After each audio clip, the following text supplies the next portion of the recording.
There's a town in South Africa that simply disappeared. It was called Millwood, once a booming gold rush town in the 1800s. Then one day, everyone left. No warning, no explanation. Officially, they say the gold dried up, but locals speak of something else. Strange lights in the mines, whispers in the forest at night. Some believe Millwood was built over ancient land, protected by forces older than history itself. Forces that didn't want them there.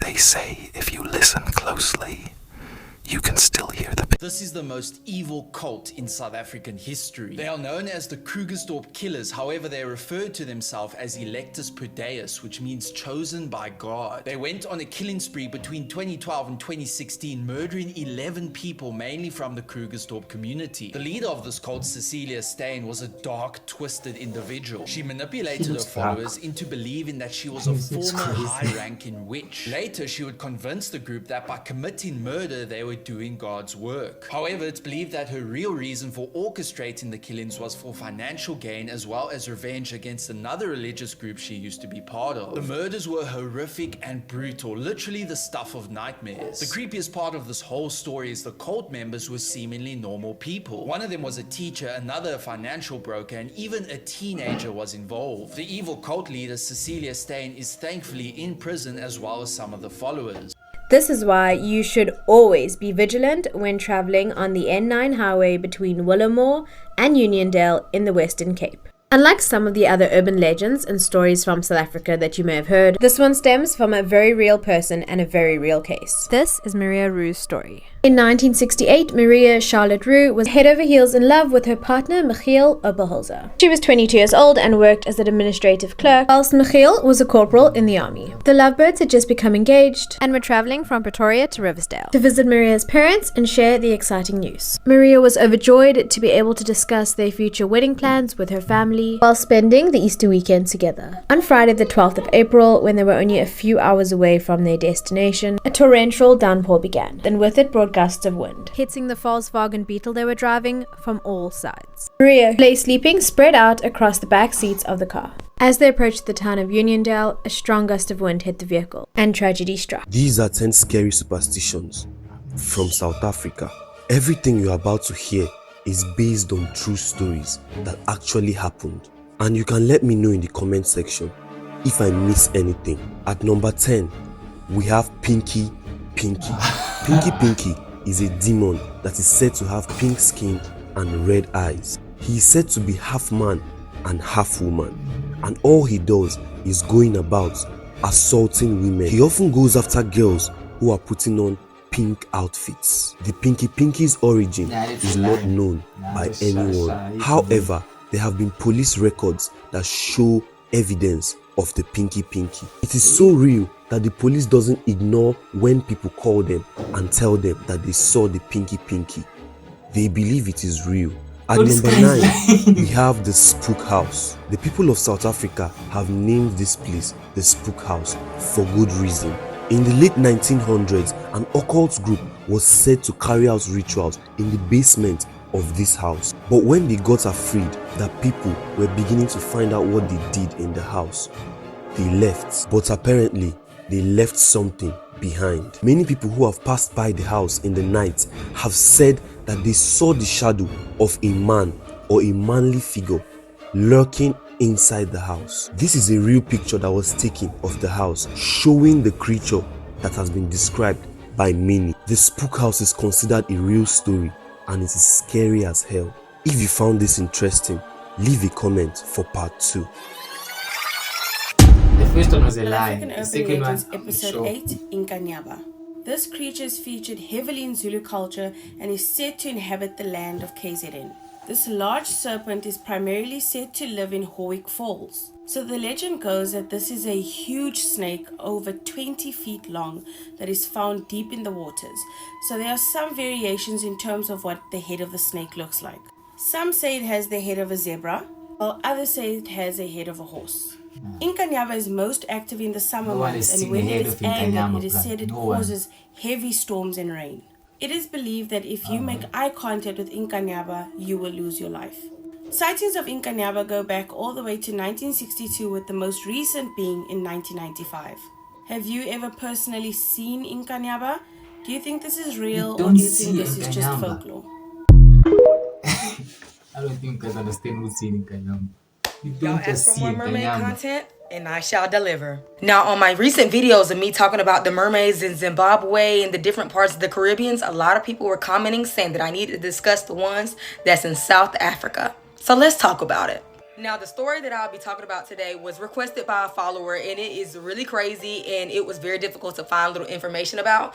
But I will say this whole thing is allegedly. I am not saying that this is exactly true, because y'all know I like to keep it real when it come down, especially to my mermaid content. But it just caught my attention, and I just thought I should share it. Now, former South African President Jacob Zuma was accused of basically having mermaids in his fire pool at his home around 2014. Crazy, right? So basically at his compound at a private residence in South Africa, he have this huge swimming pool, and it has like a purpose of being a fire pool. And it was claimed that the pool was constructed as like a feature and a security upgrade. And rumor has it he was smuggling 2 mermaids in there, and they were just swimming around alive and well. And a lot of people have accused him of doing witchcraft over the years. Now, I don't know much about Jacob Zuma and the South African government, but I did read up on a lot of people, felt this type of way. And there was actually like a leaked picture of the alleged mermaids that was in his pool. Now, that's a little stretch to me because mermaids don't live in pools. Exactly. I don't know if they had like specific water in there and they just covered it up with the whole fire pool name. But that's why it sounds so kind of crazy to me. It's but a you lie. never know. But that was actually like a statement confirmed by a spokesman that the 2 mermaids were real. It was alleged that the former president wasn't aware that the mermaids was out there in his fire pool. But a lot of people felt like he was using these mermaids as some type of magic or some type of stuff for witchcraft. Now, I am not saying that he does witchcraft, but I did read up how a lot of people felt like he did because he got out of a lot of like legal issues that he should have probably been in jail about. Like I said, I don't really know much about Jacob Zuma, but I do know that he was accused of some crazy stuff that he probably should have did some time for. So people were saying that he walked out free because of the magic or work he does. But I'm just a messenger. But the 2 mermaids was allegedly executed and transported to an undisclosed research laboratory. Now, do I think that this whole thing is crazy? Yes. But do we live in a crazy world filled with stuff that we don't know about and that's unexplained? Yes.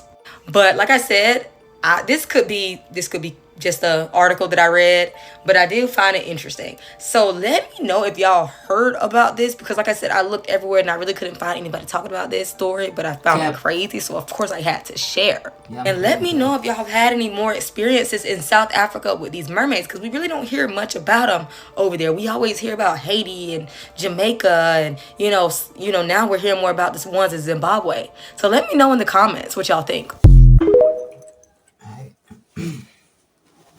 These entities are so much more powerful than people can comprehend. And the greatest deception the enemy has accomplished thus far in the last 150 years is to convince people that the Bible is not supernatural.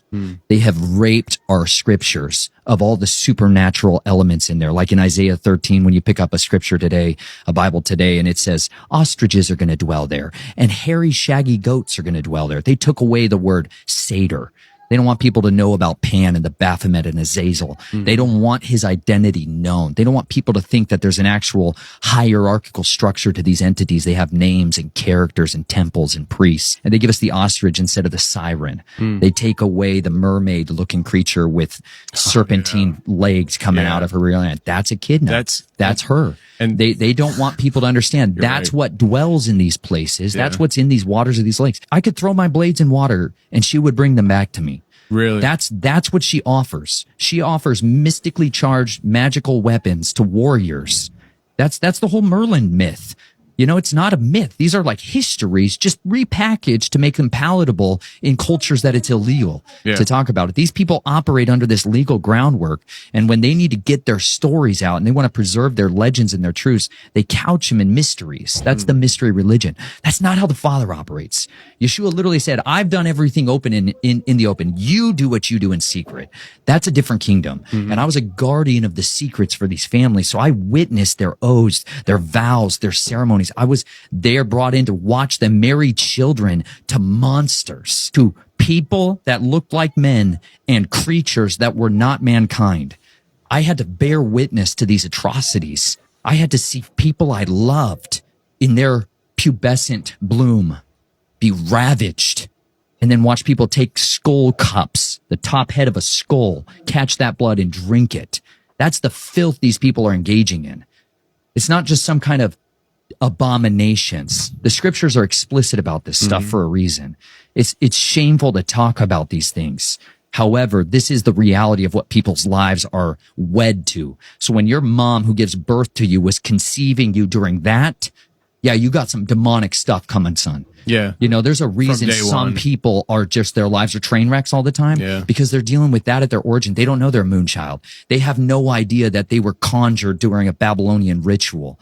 But that stuff carries on, and then they have children who have children. And if you look at the branches of that tree behind me, it doesn't take long until you have a lot of ancestors. And that iniquity feeds like an IV line, like the circulatory system, back to the devil, the dragon himself.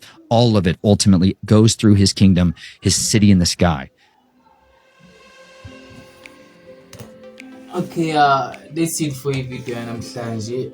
Phelela la. It was a really interesting video for me, see. But yeah, manga sis, like Uzuma has been in troubles. We were banking in Uzuma in the past, but it didn't use a mermaid to. Bruh, it didn't use a mermaid, bruh. Uzuma and a mermaid. I mean, come on. I mean, it's from KZN, like, but strong as a Kenyan show, but a mermaid. Really? Nah, come on. That's that one now. You guys took it a little too far. But yeah, it's it for your video, and I'm trying to comment, subscribe, share. If you don't,